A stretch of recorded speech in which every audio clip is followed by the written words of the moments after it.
Sonny Hostin went on a delusional rant after Donald Trump became president again. I don't know. I'm profoundly disturbed. I think if you look at the New York Times this morning, the headline was America makes a perilous choice. I think that in 2016, we didn't know what we would get from a Trump administration, but we know now. And we know now that he will have almost unfettered power. And so I worry, not about myself, actually. I don't worry about my station in life. I worry about the working class. I worry about my mother, a retired teacher.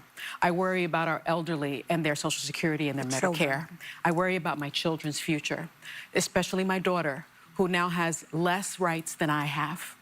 And I remember my father telling me many, many years ago that I was the first person in his family to enjoy full civil rights. And now I have less civil rights than I had when he told me that.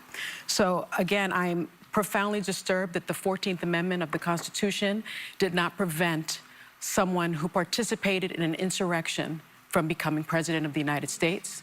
I think that going forward, the convicted felon box on employment applications better be taken off, because if you can be the president of the United States, then you should not be prevented from employment in this country, because I remember applying for my jobs as a federal prosecutor, and there was a box for convicted felons. Well, and so that box better be taken off. And I think our healthcare system is now at risk. I think no fluoride for anyone. Yeah, economists have made clear that he's going to increase the debt by $7.75 trillion. I'm worried about mass deportation and internment camps, and I'm also worried about Elon Musk warning Americans to prepare for temporary hardship. I'm surprised at the result, but I'm not surprised. As a woman of color, I was so hopeful that a mixed-race woman married to a Jewish guy could be elected president of this country. And I think that it had nothing to do with policy. I think this was a referendum of cultural resentment in this country. Well, I think it...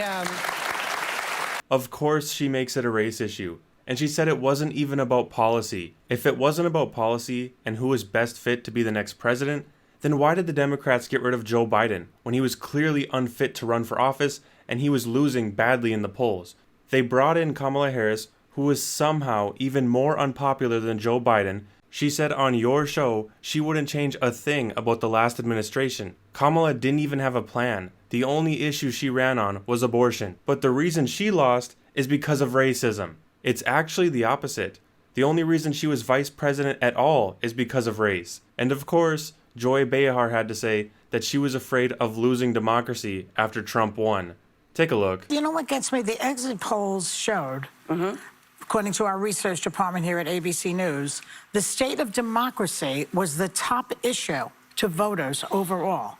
So that says that they voted for a guy who wanted to overthrow the election, who also said he would be a dictator on day one, and they also said that democracy was #1. So I'm concluding that maybe they don't believe him. Well, when you're trying to overthrow a legitimate election and you say you're going to be a dictator, I don't know how you interpret that any other way, democracy, frankly. Yeah. So I can only conclude that they don't believe he's going to do that. And I hope they're right. I hope that they are right. This isn't exactly surprising. We all knew they'd lose their minds. But one thing I still don't understand is Trump was already president. If he was going to ruin the country and destroy everyone's lives, wouldn't he have done it already? The American voters had a term with Trump and a term without, and decided to go back.